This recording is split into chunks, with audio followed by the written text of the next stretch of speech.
Shalom saudara, saya Uncle Mandil dan Uncle Mandil akan menjawab satu pertanyaan yang datang kepada Uncle. Jadi ini adalah satu respon Uncle atas pertanyaan yang datang kepada Uncle. Nah, pertanyaannya adalah, Uncle, bagaimana dengan istilah orang yang kudus atau orang kudus?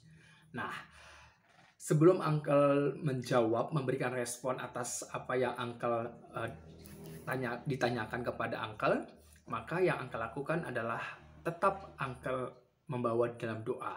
Kemudian yang kedua yang Uncle lakukan adalah Uncle menggali berdasarkan apa kata Alkitab, kata firman Tuhan tentang orang kudus ya.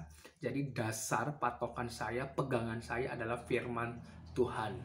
Dan saya gali dari bahasa Ibraninya ataupun juga bahasa Yunaninya.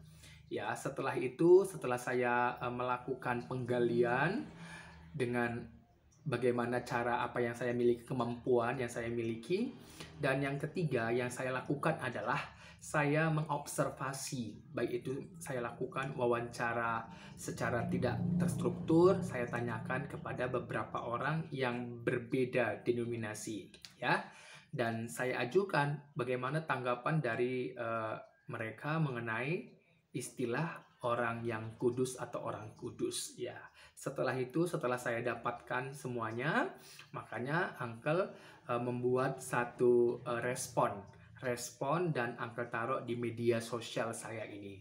Dan saya percaya siapapun yang melihat video saya ini, entah itu dari kalangan Katolik, Protestan, Ortodoks, atau gereja-gereja lokal tradisional ya, apapun nama-namanya, kita adalah satu tubuh dalam Kristus. Dan biarlah saudara terberkati oleh firman Tuhan apa yang saya sampaikan hari ini ya.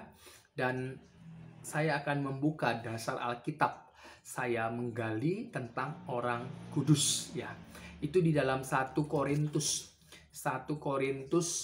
pasal 1 ayat yang kedua. Coba saudara buka 1 Korintus pasal 1 ayat yang kedua.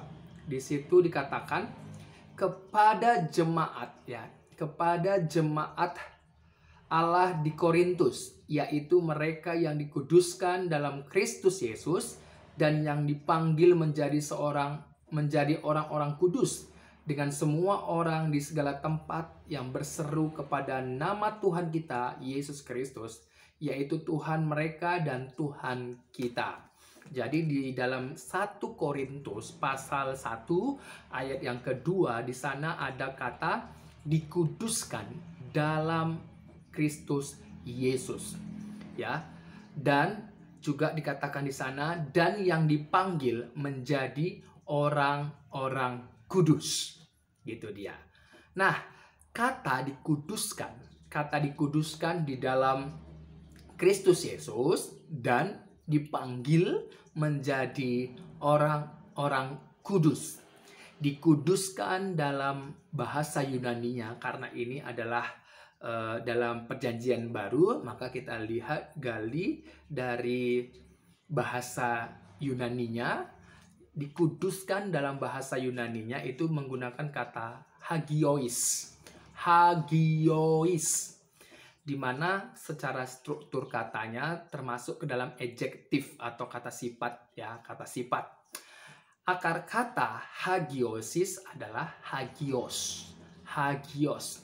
Arti dari kata hagios ini adalah apa? Dikhususkan, kemudian dipisahkan, kemudian dipilih. Jadi ada 3 arti dari kata hagios: dikhususkan, dipisahkan, dan dipilih.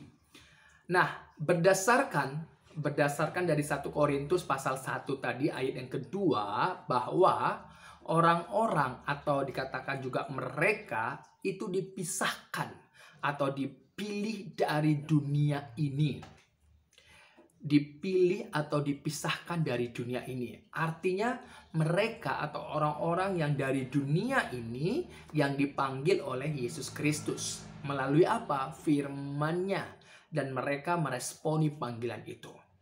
Ini juga kalau kita lihat yang melatar belakangi orang-orang yang dari dunia ini adalah ketika Adam dan Hawa, dia telah menyerahkan bumi ini kepada keinginan daging dia untuk melanggar hukum Tuhan. Kalau kita lihat dalam Kejadian pasal 2 ayat yang ke-7, janganlah kau makan buah pohon pengetahuan yang baik dan yang jahat itu. Tetapi pada proses hidup dari perjalanan Adam dan Hawa dalam Taman Eden, dia lebih mendengarkan apa kata hal-hal yang di luar iblis dan juga keraguan-keraguan yang muncul di pikiran dan hati mereka, sehingga mereka melakukan atau mengeksekusi. Yang mereka eksekusi adalah larangan yang seharusnya tidak boleh dilanggar, tetapi mereka melanggarnya. Makanya mereka berada di dalam budak dosa. Karena mereka melakukan keinginan-keinginan si pendosa itu, yaitu iblis. Gitu dia. Jadi ketika mereka bersembunyi di antara pohon-pohonan, Allah memanggil Adam. Kalau kita baca dalam Kejadian pasal 3 ayat yang ke-9, di manakah engkau? Jadi ketika Allah memanggil, sama dengan firman Allah itu datang kepada saya dan saudara. Datang kepada kita semuanya. Yesus Kristus datang untuk memanggil orang-orang yang berdosa. Orang-orang yang telah berada di dalam budak dosa itu dipanggil untuk keluar menuju kepada terangnya, kepada Kristus itu. Makanya dikatakan orang-orang yang dikuduskan di dalam Kristus Yesus. Jadi orang-orang yang dipanggil ya oleh Allah dengan cara menyatakan melalui firman-Nya. Ya, melalui firman-Nya itu, sehingga setiap orang yang di dalam firman-Nya itu dibenarkan, dikuduskan, dipilih, dan di dalam Yesus Kristus. Kalau kita baca dalam 2 Korintus pasal 5 ayat 21, saya akan bacakan.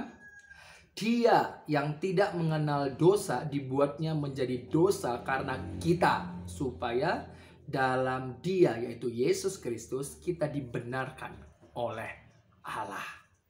Puji Tuhan, Tuhan Yesus memberkati. Biarlah kita mengakhiri pertandingan kita dengan baik di dalam Yesus Kristus. Artinya, tetap di dalam firman-Nya. Ya, Yesus Kristus adalah iman kita, dan kita tetap setia, kita dimurnikan.